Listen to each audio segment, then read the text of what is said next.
So as you give utterance, as you speak praise and gratitude, it cheers your heart and you feel healthier and happier. Samuel says, you're going to pass Rachel's tomb. There are going to be two men. They're going to tell about the donkeys. You're going to continue and you'll come to the terebinth tree. Would you like to do that? Har du lyst til å gjøre det? Har du lyst til å gjøre det? Now praise God. Let's pray. Pris Gud, la oss be.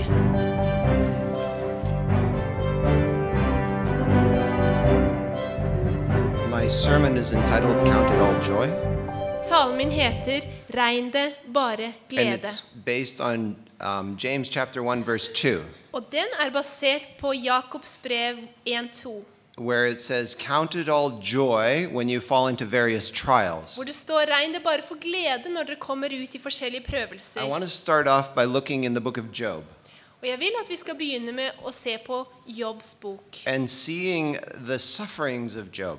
Og legge merke til Jobs lidelser. But first I want to look at the character of Job that we see in Job chapter 29.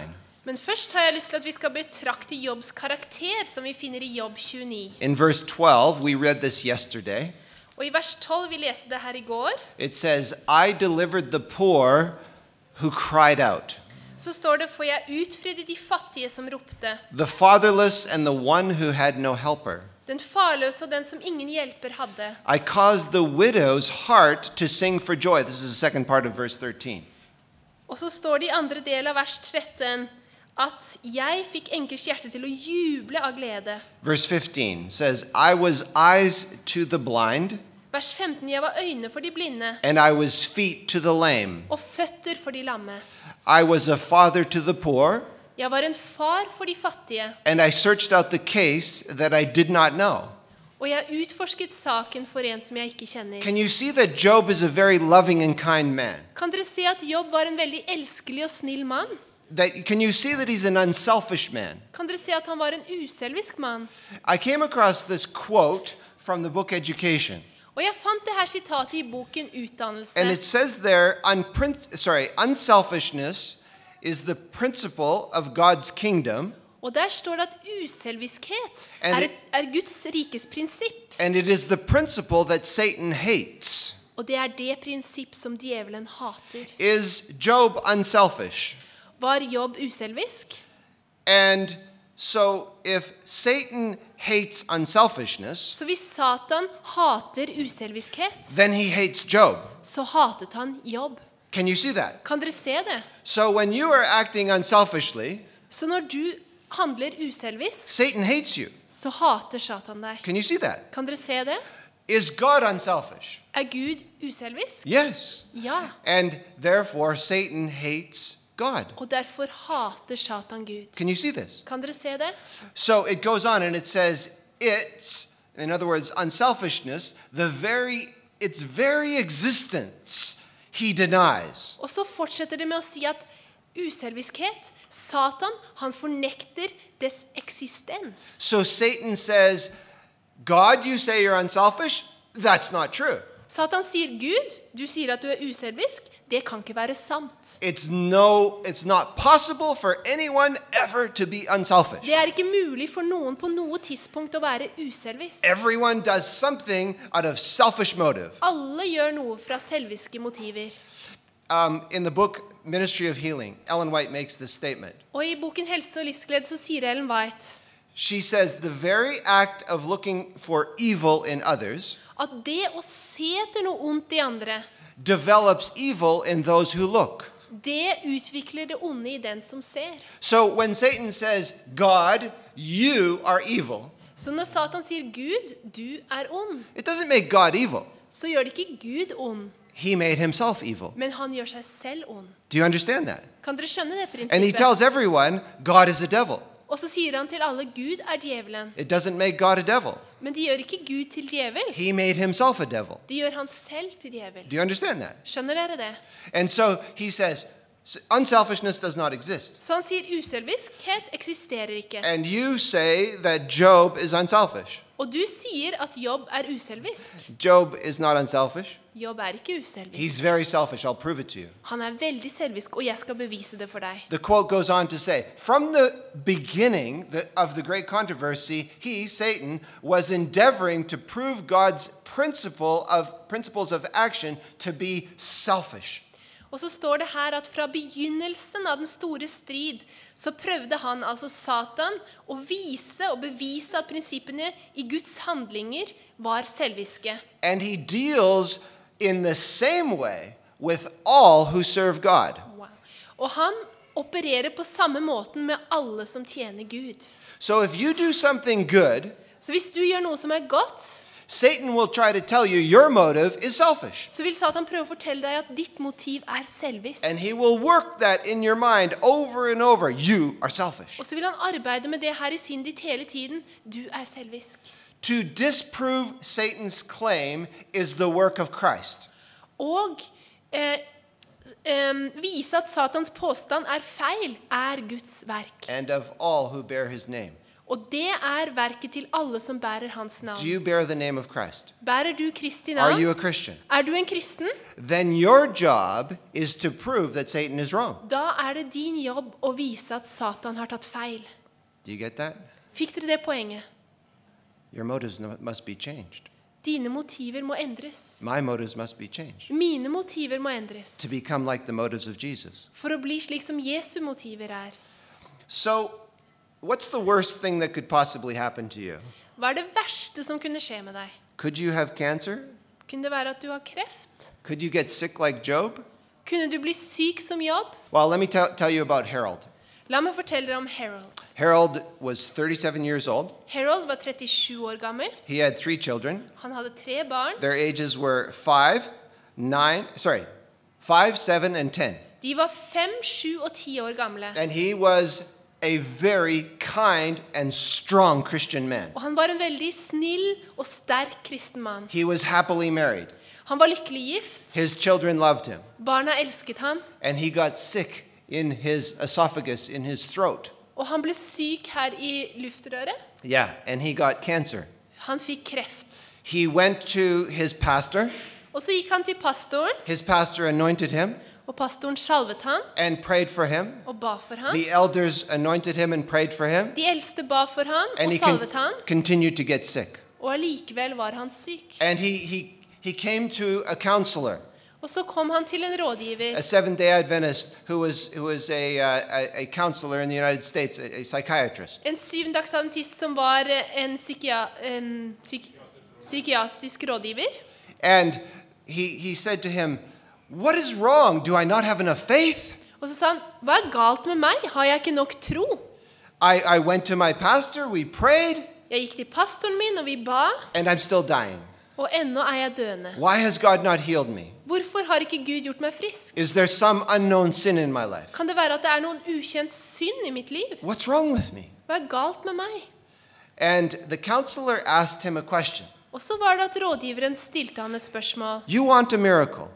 Du vil ha et mirakel, ikke sant? Is it possible that miracles happen for the weak in faith Kan det være at mirakler skjer for de som er svake i troen, and not for the strong in faith? og ikke for dem som er sterke i troen? And Harold looked at him and said, "What are you talking about?" Og så Harold på ham, og så sa han, hva snakker du om? And he said, "Okay, do you know the story of Gideon? Og så sa han, husker du historien om Gideon? When Gideon asked that what do you call it? Put out the fleece, that's right. When the fleece would be wet or would be dry, this miracle that God performed, was it because Gideon's faith was weak or strong? Han sa, husker du Gideon? Du vet, det her eksperimentet med ullen, som var våt og som var tørr. Fikk han svar på dette mirakel, eller fordi han var sterk i troen, eller fordi han var svak i troen? And Harold said it was because his faith was weak. Og så sa Harold, det var fordi hans tro var svak. And did God give him a miracle? Og så sa han, ga Gud han et mirakel? Yes. Ja. What about when Elijah prayed for fire to come down from heaven? Men hva med Elias når han ba om ild til å falle ned fra himmelen? Was it for Elijah? Var det for Elias skyld? Was Elijah's faith weak? Var Elias tro svak? No, said Harold. His faith was very strong. Nei, sa Harold. Hans tro var veldig sterk. So why did this miracle happen? Så hvorfor skjedde det miraklet da? It was for all the people. Det var for alle folkene som var der. because their faith in God was weak. For deres tro på Gud var svak. They needed the miracle. De trengte miraklet. Can you see? The counselor said to Harold, Kan du se det her, sa rådgiveren til Harold, that miracles happen for those who are weak in faith and not those who are strong. at mirakler hender for de som svake i troen, og ikke for de som sterke. Isn't it good? Ikke det God is fantastisk? so good. Gud så god. So let's look at the book of Job. Så la oss se på Jobbs bok. Was Job's faith in God weak or strong? Var Jobbs tro på Gud Strong. sterk eller svak? Den var sterk. Did he need a miracle? Trengte han et mirakel? No. Nei. But let's take a look at the story. Men la oss se på historien. Job chapter 1, Jobb kapittel 1, verse 6. vers 6. Now there was a day when the sons of God came to present themselves before the Lord, and Satan also came among them. Det skjedde en dag at Guds sønner kom for å stille seg fram for Herren, og sammen med dem kom også Satan. And the Lord said to Satan, "From where do you come?" Og Herren sa til Satan, hvor kommer du fra? So Satan answered the Lord and said, "From going to and fro on the earth, and from walking back and forth on it." Da svarte Satan Herren og sa, fra å flakke omkring på jorden og fra å vandre frem og tilbake på Then den. the Lord said to Satan, Da sa Herren til Satan, "Have you considered my servant Job, har du vendt ditt hjerte mot min tjener Jobb? that there is none like him on the earth, For det ingen som han på jorden, a blameless and upright man, en ulastelig og reskaffen mann, one who fears God and shuns evil?" en som frykter Gud og vender seg bort fra det onde? Who's asking this question? Hvem stiller dette spørsmålet? God. Gud. God is making a judgment about Job. Gud feller dom over Jobb. Is he making a judgment about Job? Dømmer Yes. han Jobb her? Ja. Can God read Job's heart? Kan Gud lese Jobbs hjerte? Yes. Can Yeah. the angels read Job's heart? Kan englene lese Jobbs hjerte? No. Nei. And so Satan thinks he's got God now. Og så tenker Satan at han har fått Gud i hjørnet. Oh, you made a judgment about him. Du har allerede felt dom over Jobb. Do you know, God, you made a judgment about me? Vet du at du felte dom over meg? You judged my heart to be bad. Du sa at mitt hjerte dårlig. You judged his heart to be good. Og nå dømmer du hans hjerte og sier at det godt. If I prove that his heart is bad, Hvis jeg beviser at Then- hans hjerte dårlig, then your judgments are wrong. så dine dommer falske. Do you understand what's happening here? Kan dere se hva som skjer her? And if your judgments about Job are wrong, Og hvis dine dommer når det gjelder Jobb feil, then your judgments about me are wrong. så også din dom når det gjelder meg And no one falsk. can trust you, God. Og da kan ingen stole på deg, Gud. You get what's happening here? Kan dere se hva som skjer her? Look how the story goes on. Se på det, hvordan Verse 9. historien fortsetter i vers 9. So Satan answered the Lord and said, "Does Job fear God for nothing?" Da svarte Satan Herren og sa, det virkelig slik at Jobb frykter Gud for ingenting? Have you not made a hedge around him, around his household, and around all that he has on every side? Har du ikke satt vern rundt ham, hans hus og alt han har på alle kanter? You have blessed the works of his hands, Hans henders gjerninger har du velsignet, and his possessions have increased in the land. og hans eiendom blir bare større og større i landet. See, what Satan's saying is, he's completely selfish. Kan du se det som Satan sier? Han fullstendig selvisk. See, Job gets things from you, that's why he serves you. Så du kan se, Jobb får ting fra deg, og derfor tjener han If deg. you take away everything he has, Hvis du tar vekk alt han har, why would he love you? hvorfor skulle han da elske deg? He has no reason to love you. Da har han ikke noen grunn til å elske deg. He'll curse you to your face. Da kommer han til å forbanne deg i ansiktet. This is really important. Det her veldig viktig.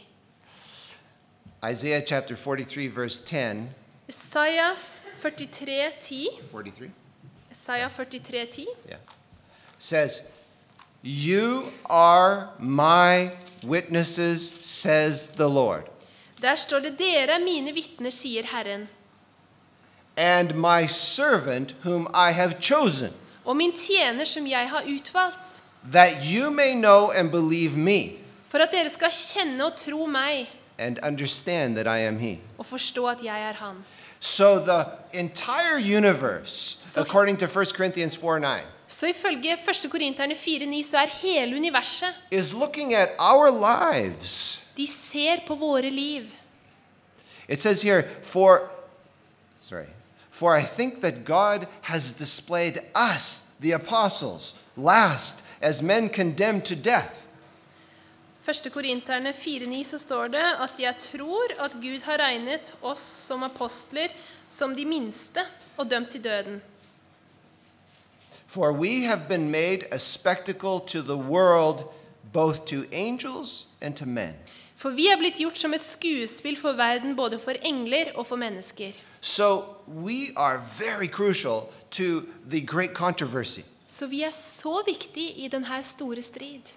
And when Harold looked at this, Og når Harold så på det her, the counselor said to him, "Is it possible, Harold, that your faith is so strong in God that God is using you to prove the character of God to angels?" så var det at denne rådgiveren så på Harold og så sa han, kan det være at din tro er så sterk at Gud bruker deg til å bevise Guds troverdighet for englene? And it completely changed Harold. Og det forandret Harold totalt. Instead of being discouraged, I stedet for å være mismodig, he had courage. så hadde han mot. It changed his whole outlook of his sickness. Det endret hele hans sykdomsbilde. Instead of thinking of himself, he started to get to know the nurses and doctors who were caring for him. I stedet for å tenke på seg selv, så ble han kjent med doktorene og sykepleierne som arbeidet for He showed ham. an interest in their families. Og han viste en interesse for deres familier. He asked if he could pray for them. Han spurte om han kunne be for dem. He started to be kinder even to his family. Han begynte å bli snillere selv med familien sin. And he had a brother and sister who had wandered from the faith. Han hadde en bror og en søster som hadde gått bort fra troen. And they came to visit Harold. Og de kom for å besøke Harold. And they could see that he was different. Og de kunne se at han hadde forandret seg. And as they spent time with Harold, Og i det de brukte tid med Harold, both his brother and his sister came back to church. så kom både hans bror og hans søster tilbake til menigheten. And Harold sat down with the counselor. Og Harold satte seg ned med rådgiveren. And he said, if I knew that dying of cancer would bring my brother and sister back to God, Og så sa han, hvis jeg visste at å dø av kreft ville bringe min bror og søster tilbake til Gud, then I would do it joyfully. så ville jeg gjøre det med glede. And God is so merciful. Og Gud er så nådig. My life might end on this earth, Mitt liv kan komme til å ende her på jorden. but if God uses it to save my brother and sister, Men hvis Gud bruker det til å frelse min bror og søster, then I'm willing to die. så er jeg villig til å dø. And Harold isn't with us anymore on this earth, Og Harold er ikke her på jorden lenger. but he died in faith in Jesus. Men han døde i troen på Jesus. And if you die with faith in Jesus, Og hvis du dør i troen på Jesus, then you are only asleep until the second coming. så sover du bare til hans annet komme. And when Christ comes, Og når Kristus kommer, what joy will be in his heart? hvilken glede vil det være i hans hjerte? Because he will not only be going to heaven with his family, For det er ikke bare han og familien som går til himmelen, but his brother and sister will be going too. men hans bror og hans søster kommer sammen med dem. And therefore, we can count it all joy when we fall into various trials. Og derfor kan vi regne det som bare glede når vi faller inn i mange prøvelser. In another translation, look at those two words, joy and trials. They don't go together, do they? Se på den her verset her. Glede og prøvelser, de passer jo ikke helt sammen, gjør de det? But when we see the great controversy scheme, we're fine. We're not stressed out about it. Men når vi ser det i lys av den store strid, så er det helt ok. Vi behøver ikke å stresse med det. Another translation says, consider it pure joy, my brothers and sisters. En annen oversettelse sier det, regn det for bare glede, brødre og søstre. Whenever you face trials of many kinds. Hver gang du møter prøvelser av mange slag. So it's not just joy, it's pure joy Så det er ikke bare glede, men det er lutter glede when you go through trials. når du går gjennom prøvelser. Most people look at pure joy as not trials. I mean, not trials as pure joy, but trials as stress. De fleste mennesker ser ikke prøvelser som ren glede, men som stress. Any of you get stressed out Det noen av dere som blir stresset av when og you go til? through trials? Når dere går gjennom prøvelser? I know I do. Jeg vet at det gjør jeg. And stress can have some bad effects on your body. Did Og you know that? stress kan ha noen veldig dårlige følger for kroppen din, vet dere det? On your eyes, on your ears, Øynene dine, ørene dine, on your hand, your skin. hendene dine, huden din. And you've heard about this before, the effects of stress on the body. Og du har nok hørt om det her før, hvordan stress virker inn på kroppen. I mean, stress can be so bad on your body, it can kill you. Stress kan være så dårlig for deg at du blir drept. But I'm going to tell you about a study that was so fascinating to me. Men jeg har lyst til å fortelle dere om et studie som virkelig fascinerte meg. It was at the university, Harvard University. Det var på Harvard-universitetet. And they took two groups of people and they showed them two different videos that were like 10 minutes each. Og de hadde to grupper med mennesker, og de viste dem en 10 minutters video, forskjellige videoer. In the first video, they showed all the negative effects of stress on the human body. I den første videoen så viste de alle de negative følger stress har på menneskekroppen. And in the second video, with a different group, they showed the positive effects of stress on the body. Og for den andre gruppen så viste de en video om hvordan stress kan ha en positiv innvirkning på menneskekroppen. So here's the contents of the negative effects of stress on the body that were in the video. This is just some of the contents. Og her kommer noe av det som var i den første videoen om negative virkninger av stress. They said, stress is linked to the 6 leading causes of death. Stress forbundet til de 6 største årsaker til død. Man, you can get stressed out just watching that video. Du kan bli stresset bare av å se på den videoen. They said 70 to 90% of doctor visits are due to stress-related issues. 70-90% av alle besøk hos doktoren har med stress å gjøre. Stress negatively affects most of the organs of the human body. Stress har en negativ effekt på de fleste organer i kroppen. And about 1 million workers are absent every workday due to stress-related complaints. Og ca. 1 million arbeidere borte fra jobben hver dag på grunn av stress. Stress's effects upon reproduction, growth, and immunity identifies it as a threat to the survival of humanity. Stress har en virkning på reproduksjonsevnen, på vekst, på immunsystemet, og en trussel mot vår overlevelse som menneskehet. Now in the other video, they said that hormones released in the stress response actually boost performance on cognitive tests and memory. Og så var det den andre videoen, og der lærte man at når hormoner kommer på grunn av stress, så gjør det deg faktisk mer i stand til å tenke gjennom vanskelige oppgaver og å huske bedre. I used to depend on those hormones to actually get me through tests. Jeg var faktisk avhengig av de hormonene for å kunne ta prøver. Secondly, they said stress can actually increase the speed at which the brain processes information. Og så sa de at stress kan faktisk få hjernen til å gå gjennom informasjon fortere. And stress can fuel psychological thriving by positively influencing the underlying biological processes implicated in physical recovery and immunity. Stress kan være som bensin for psykologisk trivsel ved å influere på en positiv måte de underliggende biologiske prosesser som hjelper deg til å heles og som styrker immunsystemet. Stina's doing a great job. I mean, she has You know what I did just before I read that? I prayed, God, this is too much for me, help me.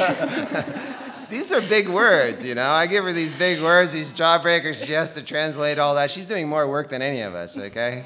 Jeg bare måtte be til Gud før den setningen. Gud, hjelp meg å oversette det der, for det litt vanskelig. In some cases, stress and adversity have facilitated mental toughness, deeper social bonds, wow, getting closer to people, like in the case of Harold, strengthened priorities and a sense of meaning, and a phenomena which is called post-traumatic growth. I noen tilfeller så har stress og vanskeligheter hjulpet til med å bli mer mentalt i stand til å gå gjennom tankefulle prosesser, og å fordype sosiale bånd, og styrke prioriteter og en forståelse av meningen med livet. Og det her fenomenet kaller man et posttraumatisk vekst. Okay. Doctors at Stanford University have found that stress is enhancing. Doktorer på Stafford-universitetet har funnet ut at stress utvikler deg. Stress causes the release of growth hormones, which help rebuild cells, synthesize protein, and enhance immunity. Stress kan få deg til å utløse veksthormoner og hjelpe deg med å gjenoppbygge celler og syntesere protein og å øke immunforsvarets funksjon. Therefore, if someone experiences stress before knee surgery, he or she recovers significantly faster. Derfor det slik at hvis noen har stress rett før en kneoperasjon, så blir de faktisk frisk fortere. So all they did was watch 2 videos, 2 different groups, 2 videos. Så de her 2 gruppene så på 2 forskjellige videoer. So after 1 week, the 2 groups were assessed, using various tests. There's the mention, you don't have to mention them all, but using various tests. Etter 2 uker så måtte de her 2 gruppene gå gjennom forskjellige tester. And those who watched the video on the health-enhancing effects of stress had a 23% drop of physical symptoms associated with distress, such as headaches and backaches and fatigue. Og de som hadde sett på den positive filmen, de hadde 23% mindre fysiske symptomer assosiert med negativt stress. Og det slike symptomer som hodepine, ryggsmerter og slapphet eller utbrenthet. Those who watched the video on the health-enhancing effects of stress had a 30% increase in their productivity assessment. In other words, they did their work better, 30% better. Og de som så på denne positive stressvideoen, de arbeidet 30% bedre med sin produktivitet. So wouldn't you want to do your work 30% better? Så hvis du har lyst til å gjøre arbeidet 30% bedre, Stress can help you. da kan stress hjelpe deg. The right kind of stress. Den riktige typen stress. Now I want to refer to one other study. Another study tracked 30,000 people for 8 years. Det var et annet studie som fulgte 30 000 mennesker i en periode på 8 år. And found that those who had a high amount of stress in their lives were 43% more likely to die. Og de fant ut at de som hadde en høy prosent av stress i deres liv, var 43% mer sannsynlighet for at de døde. Pretty serious, isn't it? Det ganske alvorlig. But that was only true for those who believed that stress was harmful to their health. Men det var bare sant hvis du trodde at stress var dårlig for helsa. Those who believed that stress was not harmful to their health De som trodde at stress ikke var farlig for helsa, had the lowest risk of dying of anyone in the study. de hadde den laveste risikoen for å dø av alle i hele studiet. Okay, let me explain that to you. La meg forklare det her litt. In other words, those who were highly stressed and believed that stress was not harmful to their health Med andre ord, de som var under mye stress, men ikke trodde at stress var skadelig for helsa deres, had a lower risk of dying de hadde en lavere risiko for å dø than those who had a lower stress in their lives enn de som hadde mindre stress i livet, but believed that the stress was harmful to their health. men trodde at stress var dårlig for helsa deres. Do you get that? Fikk dere det poenget? You get that? Fikk dere det poenget? So, if you believe that stress is harmful to you, even if you have a low level of stress, Så hvis du tror at stress skadelig for deg, selv om du ikke har mye stress, it's more harmful to you than if you have a high level of stress, but you don't believe it's harmful så det for you. mer farlig for deg enn hvis du har mye stress og ikke tror det farlig for deg. So, the study concluded by saying that the belief that stress is harmful to your health is more life-threatening than stress itself. Så studiet konkluderte med å si at troen på at stress farlig for deg mer farlig enn stress. If you were Job, do you think you would be tempted to be stressed out? Hvis du var Jobb, tror du at du hadde blitt fristet til å bli stresset? And could that stress be life-threatening? Og kunne det stresset være livsfarlig? He must have had a great faith in God. Han må ha hatt en sånn stor tro på Gud. So what happens in the body? Så hva skjer i kroppen? What you have here, I hope you can see this, but you have 2 blood vessels. The first one here is a blood vessel that's constricted Her ser du to blodårer, Av- og den ene blodåren, den har begrenset, den på en måte sammentrekt. of a person who believed that stress was harmful to their health.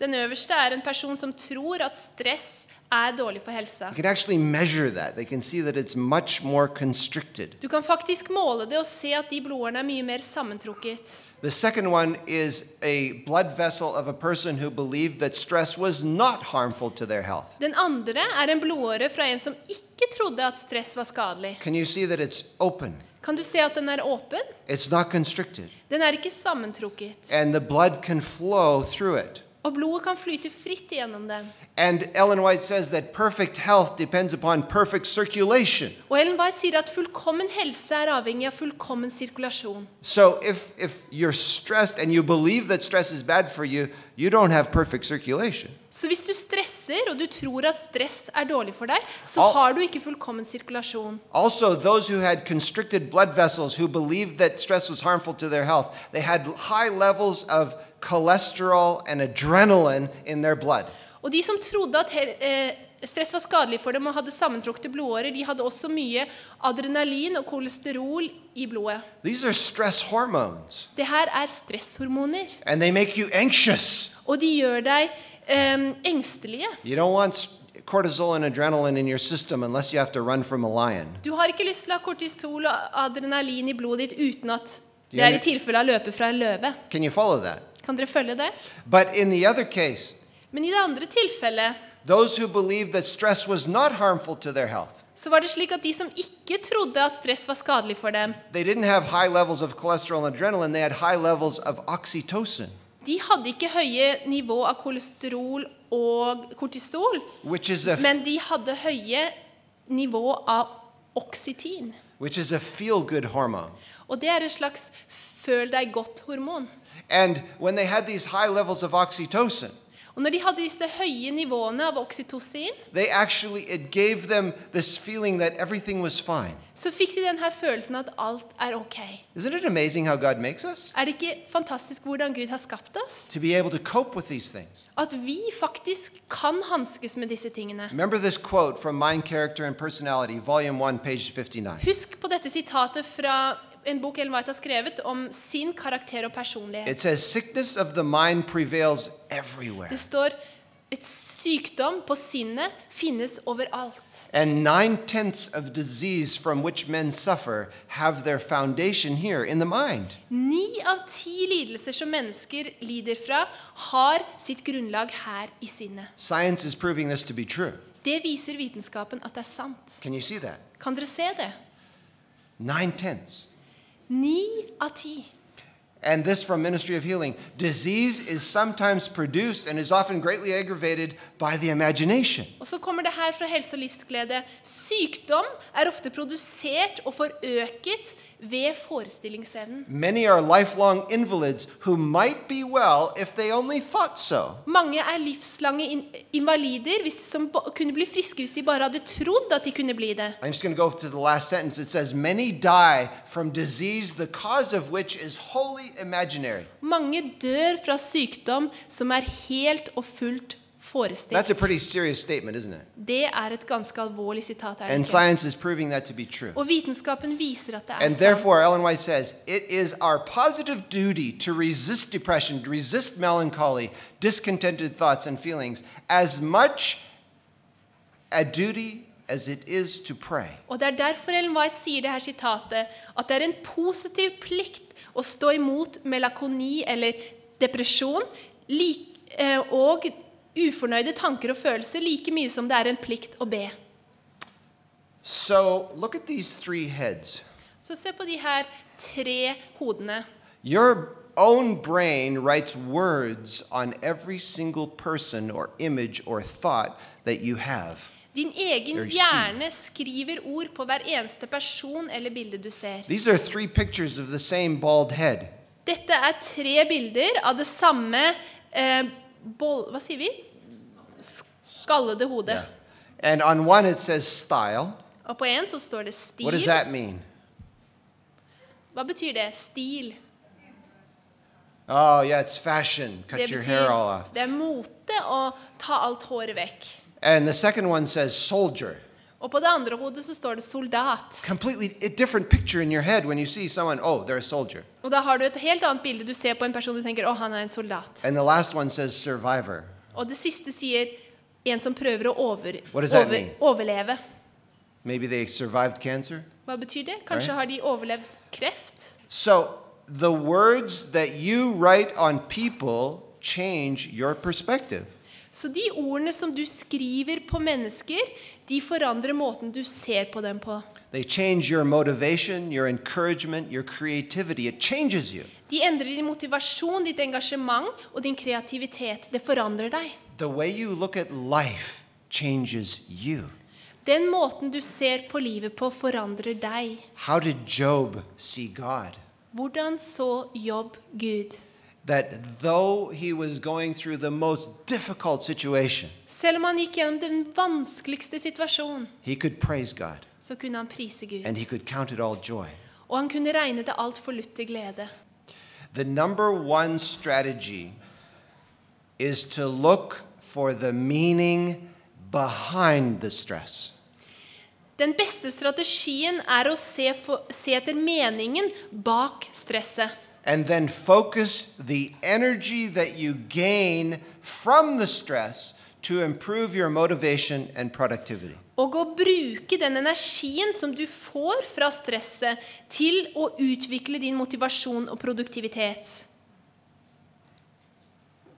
Another study clearly showed that those who were actively involved in jobs where they focused on helping others Et annet studie viste tydelig at de som var involvert i arbeid hvor de hjalp andre, or volunteered on a regular basis eller gjorde frivillig arbeid regelmessig to help people in their community for å hjelpe mennesker i deres samfunn, had no chance of dying from stress, de hadde 0% sjanser for å dø av stress, even if their lives were highly stressed. selv hvis deres liv var veldig stresset. So, actively involved in helping others Så det å være aktivt involvert i å hjelpe andre may be stressful, kan være stressete, but it's meaningful. men det er meningsfullt. And it is not distressing. Og det er ikke negativt stress. So the verse goes on and it says, count it all joy when you fall into various trials. Så står det videre her i Jakob at regn det bare som glede når dere kommer ut for mange Look at the positive prøvelser. way that James sees it. Se på denne positive måten som Jakob ser det her på. Knowing that the testing of your faith produces patience. For dere vet at når troens ekthet blir prøvet, virker det tålmodighet. But let patience have its perfect work, Men tålmodigheten må vise seg i moden gjerning, that you may be perfect and complete, lacking nothing. for at dere selv kan være modne og helstøpte og ikke stå tilbake i noe. God wants you to be perfect. Gud ønsker at du skal være fullkommen. So how do you deal with stress? Så hvordan handler du når du blir stresset? Yesterday, Dan mentioned something called posture, but he didn't mention posture, he just showed us posture, okay? I går så nevnte Dan noe som heter holdning, og han snakket ikke så mye om det, men han viste oss det. Remember what he said was the purpose of life. Husker dere hva han sa var hensikten med livet? What was it? Hva var det? Joy, okay? Glede. God wanted us to be joyful. Gud ønsker oss å være lykkelige. And he prepared that, and he didn't even know me. He didn't know what I was preparing. Isn't it amazing? Og han forberedte det, og han visste ikke engang hva jeg skulle snakke om. Er ikke det helt fantastisk? So I came across this quote from Child Guidance, and I think it's very, very important about posture. Så jeg fant det her sitatet i Barn i hjemmet, og det handler om vår holdning, eller kroppsholdning. We have to show our faith by our posture. Vi skal vise vår tro ved vår kroppsholdning. And it says this, among the first things to be aimed at should be to be a correct position, both in sitting and in standing. En av de første ting som vi må prøve å oppnå, å få en It's so funny because people start. En av de første ting som vi skal sette oss som målsetning, å ha en korrekt kroppsholdning, både når vi sitter og står. Did people start correcting their posture? I just saw one who was starting to go. Okay.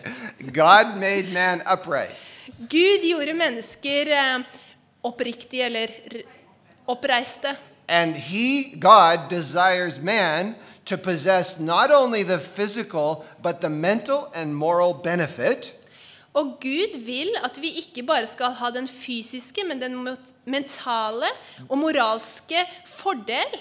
the grace and dignity and self-possession Den nåde og den verdighet og den selv... What's self-possession? like Selvbeherskelse. self-confidence. Og det mot, og at vi kan på en måte ikke stole på selv på en negativ måte, men selvtillit som en opprett kroppsholdning fremmer. Okay? The courage and self-reliance which an erect bearing so greatly tends to promote. Det motet og den selvtillit som en opprett holdning med å fremme. And then it speaks to teachers. It says, let the teacher give instruction on this, point by point example and by precept. Og så står det, la lærere instruere i dette, punkt for punkt, ved eksempel og forskrift. Show what a correct position is. Vis hva en riktig kroppsholdning And insist that it shall be maintained. og insister på at det skal bli fulgt. I have kids that sit on their desks like this. Jeg har barn som sitter på pulten og henger over den, It doesn't make me feel good. og det gjør ikke at jeg føler meg godt. But when a child is sitting up and listening, Men når barnet sitter opp og lytter, oh, it just warms my heart. så varmer det hjertet mitt. Okay, I have good students here, Val and Bettina. Jeg har jo gode elever they her, always Val sat og up Bettina. straight, okay? De No problem. satt alltid riktig. Correct posture. Riktig kroppsholdning. So I want you to think about it. Så jeg vil at dere skal tenke på det. How does a bunny rabbit sit? Hvordan sitter en liten hare? A bunny rabbit is always scared. En liten hare er alltid redd. Have you noticed that? Har dere lagt merke til det? If a bunny rabbit is eating a carrot Hvis en liten hare spiser en gulrot, and he hears a noise in the bush, og han hører en lyd borti buskene, he doesn't take a chance. så tar han ingen sjanser. He drops the carrot Han slipper gulroten and he hops away og løper bort. as fast as he can. Så fort som han kan. And maybe by hopping away, Og kanskje ved å hoppe bort, he saved his life. så redder han livet sitt. What if he stayed? Men hvis han ble der, He would have lost his life. så ville han kanskje ha mistet livet sitt. But maybe it was just another bunny rabbit. Men det kan jo være at det bare var en annen hare. He lost his lunch. Da mistet han lunsjen sin. It's better to lose your lunch than to lose your life. Men det er jo bedre å miste et måltid enn å miste livet. So the bunny rabbit's always afraid. Så haren er alltid redd. And some of us as Christians, we're walking around afraid all the time. Og noen av oss som kristne, vi går rundt og vi er redde hele tiden. When I grew up in an orphanage. Når jeg vokste opp, så vokste jeg opp i et barnehjem. And I had very bad self-confidence. Og jeg hadde veldig dårlig selvtillit. I would not stand up straight.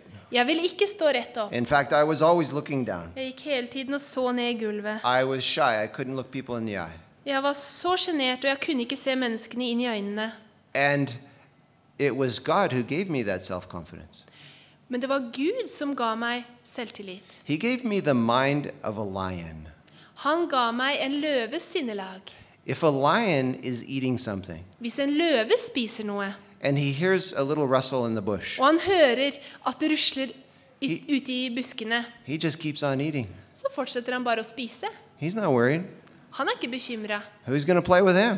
Han er ikke bekymret for hvem som skal leke med han. There is no fear. Det er ingen frykt. So, posture. Så holdning. Posture is the position of the limbs and the carriage of the body as a whole.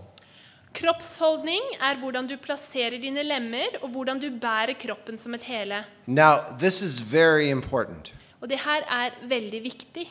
These are called low power poses. Can you see them? Det her blir kalt lavkraftposisjoner. Why are those low power poses? Hvorfor er det her lavkraftposisjoner? What do they look like? Hva ser de ut som? They look tired. Det ser ut som man er They look trøtt, depressed. som man er deprimert, They look what? Serious? alvorlig, Sick? syk. Sick? Yeah? Trist? Say it again. Okay? Do they look like a bunny rabbit? Ser de ut som en Scared? liten hare som er redd? Okay. Those are low power poses. Why? Because they're closed. Det her er lavkraftposisjoner fordi de They're er protecting lukket. themselves. Det er som om de beskytter seg selv. These are called high power poses. Det her blir kalt høykraftposisjoner. Okay? Those are also high power poses. Høykraftposisjoner. Can you see how they're open? Kan du se hvordan de er åpne? Can you see that? Kan dere se det? They got people in an experiment to just do a power pose for 2 minutes. De gjorde et eksperiment med mennesker hvor de ville ha dem i en sånn høykraftposisjon i 2 minutter. So they just told them to stand a certain way. Og de ba dem bare om å stå på en spesiell måte. And afterwards, they tested their saliva. Og etterpå så testet de spyttet deres. And they found in their saliva it was low in cortisol, Og i spyttet så fant de at de hadde et lavt kortisolnivå, but it was high in testosterone. men det var mye testosteron der. And that means that testosterone means they were strong and powerful and affirming. Og testosteronet betyr at de var sterke, kraftfulle But- og bekreftet. Low in cholesterol means that they were calm Lav i kolesterol betyr at de var rolige, and very avslappet, controlled. They weren't stressed out. kontrollerte, ikke stressa. But they also told other people to sit in a low power pose Men så fikk de andre folk til å sitte i en sånn for lavkraftposisjon 2 minutes. i 2 minutter. And afterwards, they tested their saliva. Og etterpå så sjekket de spyttet deres. They didn't tell them anything else. They just said, sit in that pose De sa ingenting annet enn sitt i den for 2 posisjonen minutes. i 2 minutter. And their saliva showed that they had high cholesterol Og spyttet deres visste at de hadde mye kolesterol and low testosterone. og lav testosteron. Isn't that interesting? Er ikke det ganske interessant? The position of your body can influence your body and your feelings and your mind. Din kroppsholdning kan influere din kropp og ditt sinn. So if you want to be confident, Så hvis du ønsker å være tillitsfull, I'm going to ask you in the morning when no one is watching så vil jeg foreslå at om morgenen når ingen ser på deg, for 2 minutes så bruker du 2 minutter to do a high power pose. til å stå i en høykraftposisjon. Just for 2 minutes. 2 minutes. Bare 2 minutter, And you'll feel better. og så vil du føle deg bedre. Anyone want to try it? Er det noen som har lyst til å prøve? It works. Det virker. Okay? It can help you. Det kan hjelpe deg. So I want to show you something. Så jeg har lyst til å vise dere noe. In Matthew chapter 5 verse 3, I Matteus 5,3 it says, så står det: "Blessed are the poor in spirit." Salig er de fattige i ånden. If you're poor in spirit, what is your posture? Hvis du er fattig i ånden, A hva er high din or a holdning? is it a high or low power pose? Er det en høykraftsposisjon eller en lavkraftsposisjon? Low power pose. You see that? But in the Lavkraftsposisjon. same verse, it says, "For theirs is the kingdom of heaven." Men på samme sted så står det: for deres er himmelens rike. And when you hear that, you raise your hands. Og når du hører det, så løfter du opp hendene dine. Did you know that even blind people, blind children who have never seen, when they win something, they throw up their hands Vet dere at selv barn som aldri har sett, når de with vinner joy? noe, så løfter de opp hendene med glede. So in the same verse, we see people who are humble, and because of their humility, God raises them up Så i det with samme, joy. så i det samme verset så ser vi mennesker som er ydmyke, men fordi de er ydmyke, så reiser Gud dem opp med glede. In verse 4, "Blessed are those who mourn, I vers 4, salig er de som sørger, for they shall be comforted." for de skal trøstes. Or, "Blessed are those who hunger and thirst for righteousness, Salig er de som hungrer og tørster etter rettferdighet, for they shall be filled." for de skal mettes. Do you see? Kan dere se det? In those verses, you see humility, and through humility, God gives you joy.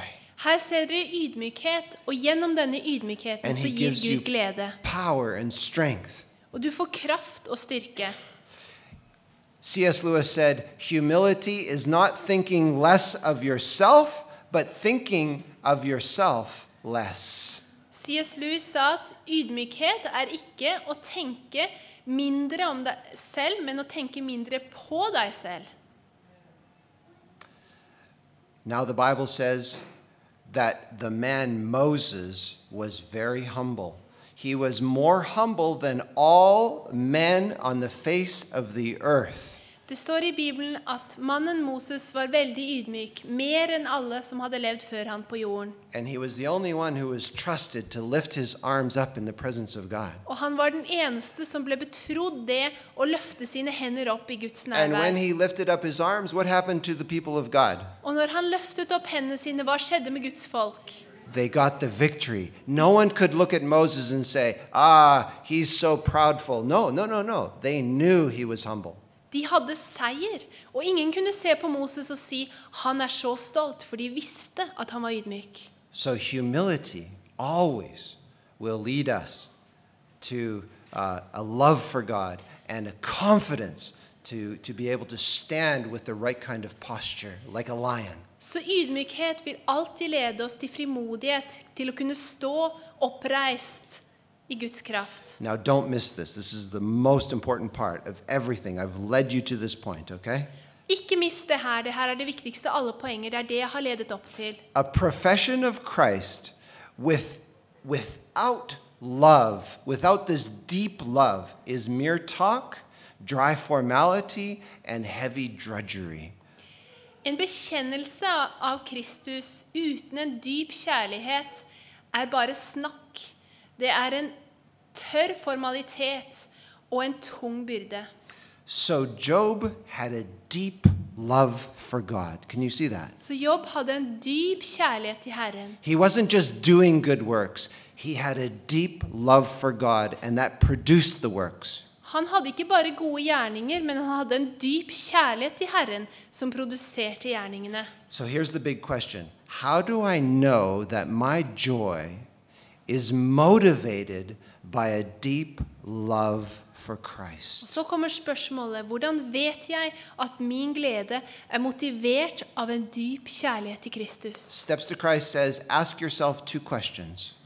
Veien til Kristus sier, still deg selv 2 spørsmål. And here's the questions. Who do I love to think about? Hvem elsker jeg å tenke på?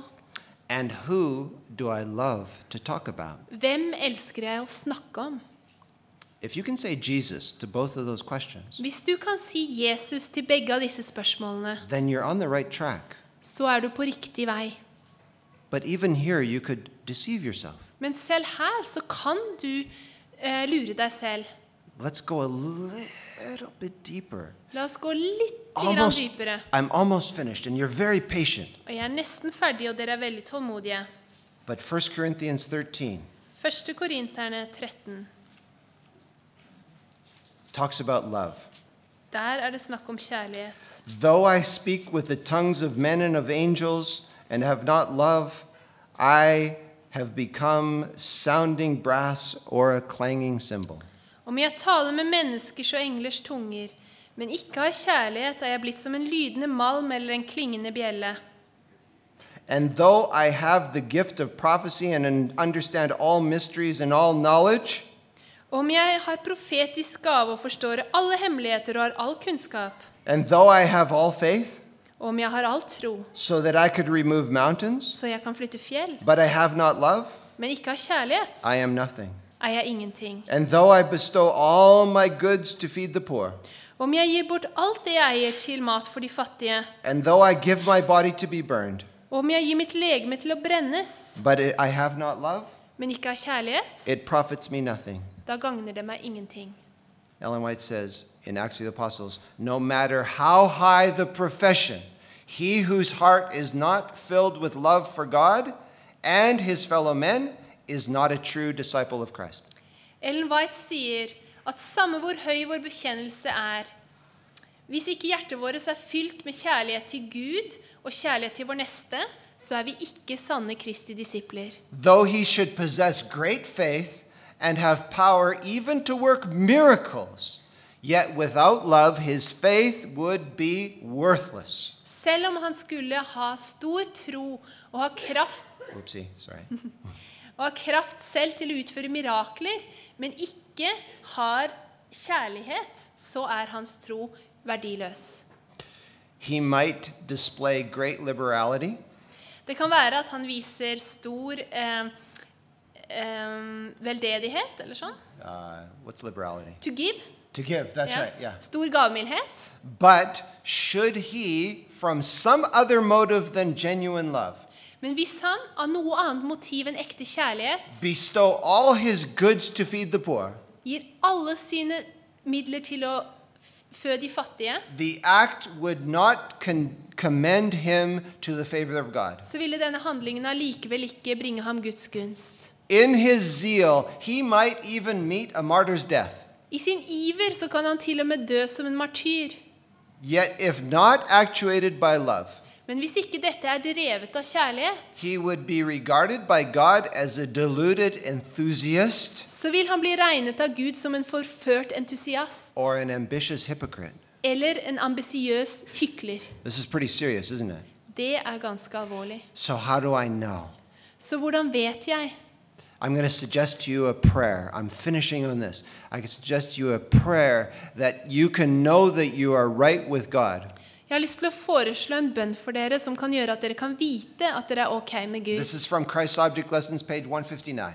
Og det her fra Kristi lignelser, eller ord som lever. No outward observances can take the place of simple faith and entire renunciation of self. Ingen utvendig lydighet kan ta plassen for enkel tro og fullstendig overgivelse av selve. No man can empty himself of self. Intet menneske kan fri seg selv fra selve. We can only consent for Christ to accomplish the work. Vi kan bare tillate Kristus å gjøre dette verket. And then the language of the soul will be. Da vil sjelens språk være. Here's the prayer. Og her bønnen. Lord, take my heart, Herre, ta mitt hjerte, for I cannot give it. for jeg kan ikke gi det. It is thy property. Det din eiendom. Keep it pure, for I cannot keep it for thee. Hold det rent, for jeg kan ikke holde det rent for deg. Save me in spite of myself, Frels meg til tross for meg selv. my weak, unchristlike self. Mitt svake selv som ikke ligner Kristus. Mold me, For meg, fashion me, dann meg, raise me into a pure and holy atmosphere, løft meg opp til en ren og hellig atmosfære, where the rich current of thy love can flow through my soul. hvor den rike strøm av din kjærlighet kan flyte gjennom min sjel. Isn't that a beautiful prayer? Ikke det en fantastisk bønn? And the Bible tells us everyone who exalts himself will be humbled, and he who humbles himself will be exalted. Bibelen sier at hver den som opphøyer seg selv skal fornedres, og den som fornedrer seg selv skal bli opphøyet. And that no matter what we go through, we can count it all joy. Og samme hva vi da opplever, så kan vi regne det alt for lutter glede. Amen.